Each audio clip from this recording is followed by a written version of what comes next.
Hello नमस्कार, मी प्रतिमा परिमॉममध्ये तुमचं सगळ्यांचं स्वागत करते। तुमचा आजचा दिवस खूप छान आणि मस्त जाऊ दे। तर आज आहे भोगी आणि मी भोगीचं साहित्य आणायला चाललेली आहे गावामध्ये। तसंच मला खणसुद्धा आणायचे आहेत, तर मी तिथे गेल्यावर तुम्हाला दाखवते। घरामधलं माझं सगळं काम झालेलं आहे।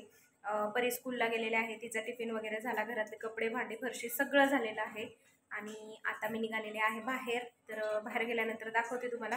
मला देवांना फुलं पण आणायचे आहेत आणि बाकीचं काय साहित्य लागतं जे आपलं मिक्स भाजीसाठी म्हणजे भोगीच्या भाजीसाठी जे काही साहित्य लागतं ते पण मला घेऊन यायचं आहे। म्हणजे थोडंफार साहित्य घरामध्ये आहे, थोडंफार नाही आहे, तेवढं घेऊन येणार आहे आणि खण घेऊन येणार आहे। चला मग तिथे गेल्यावर दाखवते तुम्हाला। आणि मी छान असं आवरून पण घेतले, साडी अजून घातलेली नाही आहे, साडी नंतर घालणार मी।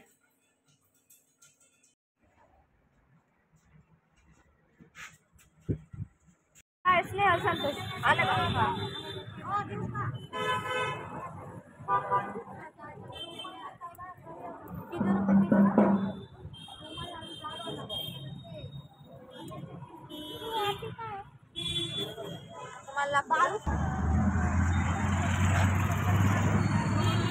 फ्रेश गजरे कसे? हे 50चे 2, 50चे 3.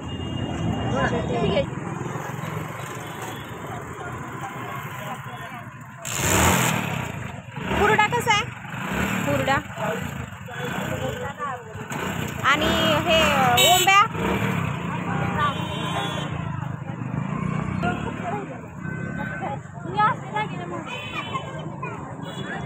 सगळ्या वाहनाच्या वस्तू आहेत इथं वाण देण्यासाठी। इथं पण खणत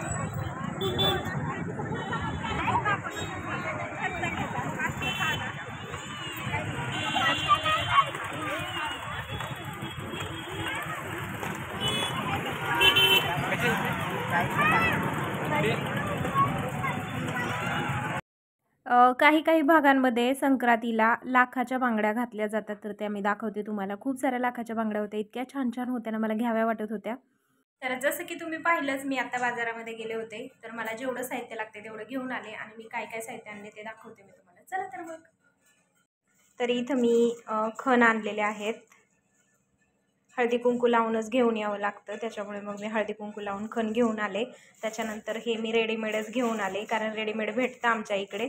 गावाकडे असले की कसं सगळ्या गोष्टी अवेलेबल होतात, पण इथं म्हटलं की जरा प्रॉब्लेम येतो। म्हणजे भेटतं तसं सगळं, पण रेडीमेड घेतलेलं कसं सगळ्या गोष्टी येतात आणि ह्याला घरी करायचं म्हटलं की वेळ लागतो, त्यामुळे मग मी हे रेडीमेडच आणले। त्याच्यानंतर मग मी देवासाठी इथं फुलं आणलेली आहेत। शेवंतीचे आणल्यात, झेंडूचे आणल्यात, म्हणजे वेगवेगळ्या प्रकारचे अशी फुलं घेऊन आले। तुम्हाला दिसत असेल देवासाठी लागतात आज उद्या, म्हणून मग फुलं आणलेले आहेत। तिळगुळ आणले, जास्त गोड कोण खात नाही, परीच आमची तेवढी खाती। देवाला काही ठेवायचं आणि त्याच्यानंतर मग परी काय खाईन तेवढंच। त्याच्यानंतर ह्याच्यामध्ये मी आणलेत, हे नंतर दाखवते, तीळ आणलेत, कारण मला तिळगुळाची वडी करायची आहे, म्हणून मग म्हटलं चला तिळगुळ घेऊन या, म्हणून मग मी तिळगुळ घेऊन आले।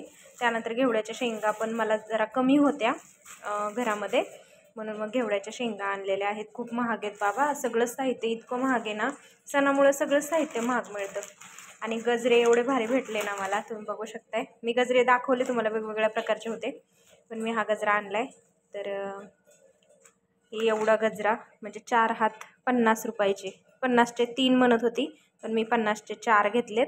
आता हे गजरे आणि हे फुले फ्रीजमध्ये व्यवस्थित ठेवून देते, जेवढं लागतंय तेवढं मी देवापाशी ठेवते आणि बाकीचं मग फ्रीजमध्ये व्यवस्थित ठेवते। हा गजरा उद्या लागणार आहे त्याच्यामुळे। आणि चला आता हे जे खण आहेत ना, हे आता मला धुवून काढायचे आहेत। धुवून पहिले खणांची पूजा करून घेते। खण म्हणजे देवापुढे पहिले पूजा करून घेते ह्या खणांची, त्यामुळे। तर मी बाजारामधून जी फुलं आणली होती ना देवांना ठेवण्यासाठी, ती देवांना ठेवलेली आहे आणि खूप छान वाटत होतं देवघर, एकदम भारी दिसत होतं। तुम्हाला दिसत असेल, आणि माझं देवघर तुम्हाला आवडलंय का नक्की सांगा कमेंट बॉक्समध्ये। आणि त्याच्यानंतर मग मी खणांची पूजा केली। खण जेव्हा मी बाजारातून घेऊन आले तेव्हा हळदी कुंकू लावूनच घेऊन यावं लागतं, म्हणून मी ते घेऊन आले होते। त्याच्यानंतर घरी आले, खण धुतले आणि धुवून चांगले सुकवले। त्याच्यानंतर मग जे काही ववसा लागतो, ववशामध्ये हरभरा लागतो, ऊस लागतो, गाजर लागतं, वांगं लागतं, शेंगा लागतात, गव्हाच्या ओंब्या लागतात, म्हणजे अशा भरपूर साऱ्या गोष्टी असतात, बोरं असतात, ह्या सगळ्या गोष्टी एकत्र करून ओवसा भरला जातो आणि तो ओवसा ह्या खणांमध्ये भरतात आणि देवापुढे आज यांची पूजा केली जाते. खूप छान वाटतो आणि मस्त म्हणजे मंदिर माझं इतकं भारी वाटत होतं ना. आज खण पूजले होते. नवीन वर्षातला पहिला सण होता आणि नवीन मंदिरामध्ये मी छानपैकी असा सण साजरा करते, त्यामुळे मला भारी वाटत होतं. तर तर इथून पुढे म्हणजे आजपासून दिवस हा तीळ वाढत जातो 21 जूनपर्यंत. तर आखाडाच्या महिन्यापर्यंत दिवस वाढत जातो आणि नंतर मग दिवस बारीक होतो. तर असं हे महत्त्व आहे या दिवसापासूनचं. तर मी छानपैकी अशी आता पूजा करून घेतलेली आहे आणि मला खेंगाट पण बनवायचा आहे. आमच्याकडे खेंगाटच बोलतो मिक्स भाजीला. ती पण पुढे तुम्हाला रेसिपी दिसणार आहे. तर पूजा कशी वाटली मला नक्की सांगा.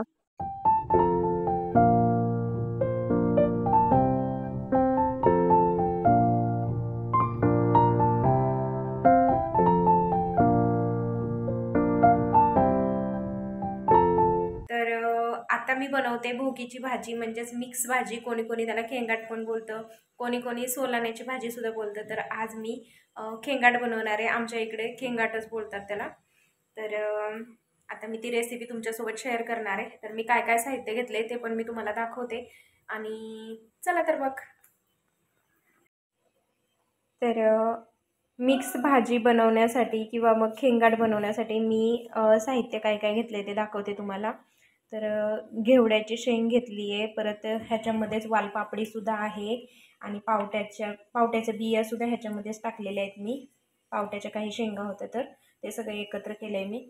इथं मी हरभरे जे आहेत ना, ओले हरभरे, ते सुद्धा सोलून घेतलेत. त्याच्यानंतर शेंगदाणे घेतलेत, शेंगा आणल्या होत्या त्या फोडून शेंगदाणे घेतलेत. त्याच्यानंतर तीळ घेतलेला आहे, गाजर घेतले, वांग घेतलेलं आहे इथं चिरून. त्याच्यानंतर आता इथं वाटणाला काय काय साहित्य घेतले ते दाखवते. पण त्याच्या अगोदर ह्याच्यामध्ये मी बोर घेतलेलं नाही आहे, कारण बोरामध्ये कधी कधी आळी पण असू शकते. मग ते जेवणामध्ये सापडलं की खूप खराब वाटतं, जेवायला नको वाटतं, म्हणून मग मी बोर कॅन्सल केले ह्यामधलं. तुम्हाला जर टाकायचं तर तुम्ही ह्यामध्ये हुरडा, ऊस, तुम्हाला ज्या ज्या भाज्या आवडतात ना त्या तुम्ही घालू शकता. ह्याच्यामध्ये तुम्हाला सांगते पालेभाज्यासुद्धा सगळ्या वापरतात, जसं की चाकवताची भाजी, मेथीची भाजी, पालकाची भाजी, आंबट चुक्याची भाजी, शिवाय अजून एक भाजी असते ती माझ्या लक्षात नाही आहे, ती एक भाजी आहे. तर त्या पालेभाज्यासुद्धा तुम्ही टाकू शकता, पण मी इथं आता टाकणार नाही. फक्त एवढ्याच भाज्या टाकून मी ही जी भाजी आहे ती बनवणार आहे.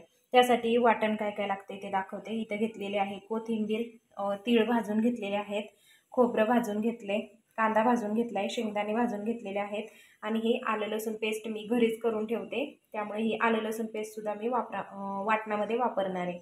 त्याच्यानंतर मग मसालासुद्धा घेतलेला आहे हा घरचा, मीठ घेतलेला आहे चवीनुसार आणि फोडणीसाठी इथं मसाल्याचा डब्बासुद्धा रेडी आहे आपला. तर इकडं मी आता कढई तापायला ठेवते, पण त्याच्या अगोदर मला हे सगळं जे वाटण आहे ना ते वाटण पहिलं वाटून घ्यायचं आहे. तर मी मिक्सरचं भांडं घेतलं, इथं तुम्हाला दिसत असेल. तर मिक्सरच्या भांड्यामध्ये आता मी हे सगळं जे वाटण आहे ते वाटण आता बारीक करून घेते. तर आता ज्या सगळ्या भाज्या घेतलेल्या आहेत ना मी त्या सगळ्या भाज्या आता धुवून घेते आणि आता फोडणीला घालणार आहे मी शेंगाटची भाजी. तर मी दाखवते तुम्हाला. फोडणीसाठी आता मी तेल टाकते. तेल टाकणार आहे, जरा शेंगाटच्या भाजीला जास्तच तेल लागतं. 2 पळी तेल टाकले मी. तेल गरम होते तोपर्यंत मी दाखवते इथं वाटण कसं वाटले. तर वाटण मी एकदम बारीक वाटून घेतले, दिसत असेल तुम्हाला. सगळं वाटले, ह्याच्यामध्ये तीळ खोबरं सगळं वाटलेलं आहे. आता फोडणी देते. फोडणीमध्ये मी काय काय टाकते ते दाखवते. फोडणीमध्ये सर्वात अगोदर थोडीशी मोहरी टाकणार आहे. 1 चम्मच मोहरी टाकली मी. मोहरी छान तडतडली की त्याच्यामध्ये जिरं टाकायचं. मोहरी छान तडतडल्यावर त्यामध्ये जिरं टाकले आता. आणि आता ह्याच्यामध्येच मी टाकणार आहे थोडीशी तर आता 1 चम्मच आलं लसूण पेस्ट ह्याच्यामध्ये घालणार आहे मी. आलं लसूण पेस्ट चांगली परतून घेते आता. आलं लसूण पेस्ट परतून झालं, त्यामध्ये टाकते हळद आणि हे छान असं परतून घेणार. त्याच्यामध्ये आता आपल्याला सगळ्या भाज्या टाकायच्या.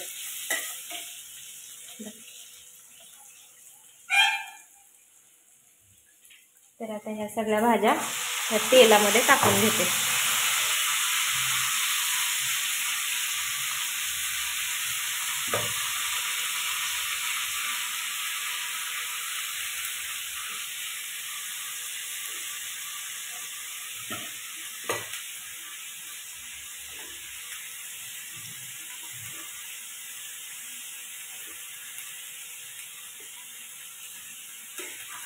आता हे छानपैकी असं परतून घेते.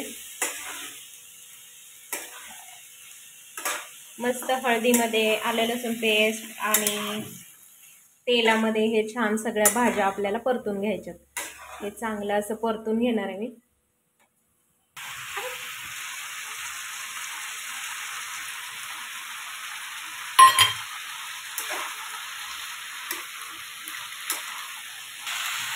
तर आता ह्याच्यामध्ये टाकणार आहे मी घरचा मसाला आणि थोडीशी मिरची पावडर आहे. त्याच्यानंतर त्यामध्ये टाकणार आहे चवीनुसार मीठ. हे चांगलं असं आता परतून घेणार आहे.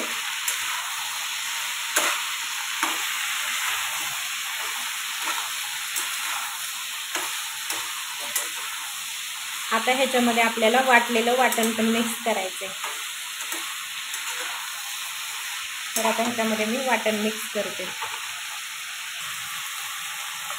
तर आता हे एकदम बारीक असं वाटण मी वाटून घेतले. हे पण ह्यामध्ये आता मिक्स करते. तुम्ही ह्या वाटणापासून सुकी भाजी सुद्धा बनवू शकता, खेंगटाची, आणि पातळ भाजी सुद्धा बनवू शकता. खूप छान लागते असं वाटण केल्यानंतर. कोणी कोणी खोबऱ्याचा कीस, तिळाचा कीस असं करून सुद्धा टाकतं, ते सुद्धा छान लागतं. पण आमच्या इकडे अशीच पद्धत आहे, त्यामुळे मग मी असंच बनवते. आता हे चांगलं परतून घेते मी एकजीव, म्हणजे सगळ्या भाज्यांना हा मसाला लागला जाईल. मसाला छान आता भाजीमध्ये परतून झालाय. त्यामध्ये आता मी थोडंसं तीळ सुद्धा घालणार आहे. छान लागतं तीळ. ह्या दिवसामध्ये आपण तीळ खाल्लं पाहिजे आणि मकर संक्रांतीला तर आपलं तीळ खाल्लंच पाहिजे. कारण आहे ना, खरं सांगू का, खूप चांगलं असतं ते शरीरासाठी. उष्ण असतं. थंडीमध्ये कसं उष्ण असणारे पदार्थ खाल्लेले केव्हाही चांगले. तर आता हे पण छान परतून घेतले मी. आणि आता ह्याच्यामध्ये मी टाकणार आहे थोडंसं चवीनुसार पाणी. थोडंसं पाणी, कारण हे भाज्या शिजण्यासाठी पाणी लागणार आहे. त्यामुळे वाटणाचंच पाणी मी ह्याच्यामध्ये मिक्स करते. तर आपल्याला अर्धा ग्लास पाणी ह्याच्यामध्ये घालायचं आहे. तर अर्धा ग्लास पाणी मी ह्याच्यामध्ये घातले. आणि हे आता आपल्याला एकदम मध्यम गॅसवरती ही भाजी शिजवून घ्यायची आहे. तुम्हाला पातळ करायची असेल, रस्सा करायचा असेल तर तुम्ही करू शकता. घट्ट करायची असेल म्हणजे सुकी भाजी करायची असेल तर ती बी अशी तुम्ही करू शकता. तर आता मी मीडियम गॅसवरती झाकण ठेवणार आहे आणि ही भाजी छान अशी शिजवून घेणार आहे, कारण मला सुकीच भाजी बनवायची आहे म्हणून. आता ही खेंगटची भाजी जवळजवळ मी 15 ते 20 मिनिटं छान अशी मीडियम गॅसवरती शिजवून घेणार. आणि त्यानंतर झाल्यावर मी दाखवते तुम्हाला फायनल लुक. आणि तुमच्याकडे कशी बनवतात ही भाजी मला पण नक्की सांगा कमेंट बॉक्समध्ये. आणि मी भाजी बनवलेली तुम्हाला कशी वाटली हे पण कमेंट बॉक्समध्ये नक्की सांगा.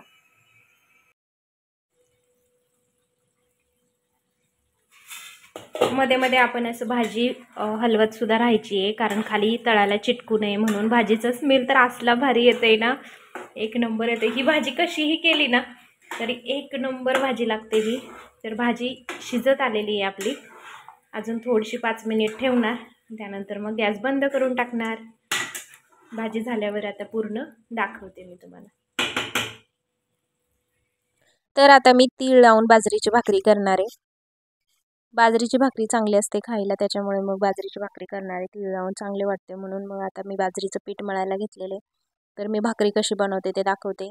मला एक कमेंट आली होती की भाकरी अजिबातच फुगली नाही. मी शॉर्ट व्हिडिओ अपलोड केला होता, त्या व्हिडिओमध्ये कमेंट आलेली की अजिबात भाकरी फुगली नाही. पण ती भाकरी फुगलेली होती, तुम्ही नीट पाहिलेलं नसेल. जर तुम्हाला वाटत असेल ती भाकरी फुगली नाही तर तुम्ही आत्ता बघू शकता मला भाकरी जमते की नाही. तर मी छानपैकी असं पीठ मळून घेतलेलं आहे आणि आता भाकरी थापायला घेतलेली आहे. भाकरीचं पीठ जर चांगलं मळलं तरच भाकरी गोल आणि अजिबात चिरत नाही. त्याच्यामुळे भाकरीचं जेव्हा आपण पीठ मळतो त्यावेळेस खूप छान पद्धतीने पीठ मळून घ्यायचं आणि मगच चांगली भाकरी होते. मी चांगलं पीठ मळून घेतले, त्यानंतर थापून घेतली व्यवस्थित गोल. आणि नंतर मग वरून तीळसुद्धा टाकलेलं आहे. आज तिळाची भाकरी खातात म्हणून मग तीळ टाकलेलं आहे. आणि आता भाकरी आपली रेडी आहे. तर कशी वाटते भाकरी थापताना, मला भाकरी जमते की नाही आता तरी कमेंट बॉक्समध्ये सांगा. त्याच्यानंतर मी तव्यामध्ये भाकरी ट्रान्सफर केली आहे. आता भाकरीला मी वरून पाणी लावून घेते. जेव्हा तवा चांगला तापला जातो त्यावेळेस मग आपण भाकरी टाकल्यानंतर 1-2 मिनिटामध्येच पाणी लावायचं. तर मी पाणी लावून घेतले आणि वरून थोडंसं अजून तीळ लावणार आहे. कारण खेंगटाच्या भाजीबरोबर म्हणजे जी सोलाण्याची भाजी असते, मिक्स भाजी असते, त्याच्याबरोबर तीळ लावलेली भाकरी आज खावी लागते. म्हणून मग मी तीळ टाकलेला आहे. किती छान दिसते बघू शकताय तुम्ही. तर आता मी पलटी मारते भाकरी आणि छानपैकी अशी भाजून घेते. तर ज्यांनी कमेंट केलेली आहे ना, म्हणजे ज्या ताईंनी मला कमेंट केलेली आहे त्यांनी नक्कीच बघा हा व्हिडिओ. माझी भाकरी फुगते की नाही फुगते त्यांना नक्की आवर्जून समजेल. आणि मला भाकरी गॅसवरती सुद्धा छान येतात, शेगडीवरती पण येतात, स्टोववरती येतात आणि चुलीवरती सुद्धा भाकरी छान येतात. मी सगळ्यांवरती भाकरी व्यवस्थित करते आणि मला जमतात सुद्धा. असं काही नाही की मला भाकरी येत नाही. आता दिसली का तुम्हाला भाकरी फुगलेली? खूप छान प्रकारे भाकरी फुगलेली आहे आणि तीळ लावलेली भाकरी आहे. तर स्मेलसुद्धा खूप छान येतोय. तर अशी आपली भाकरी रेडी आहे. तुम्हाला आजचा व्हिडिओ कसा वाटला नक्की सांगा. नवीन असाल तर सबस्क्राईब नक्की करा माझ्या चॅनेलला. बाय.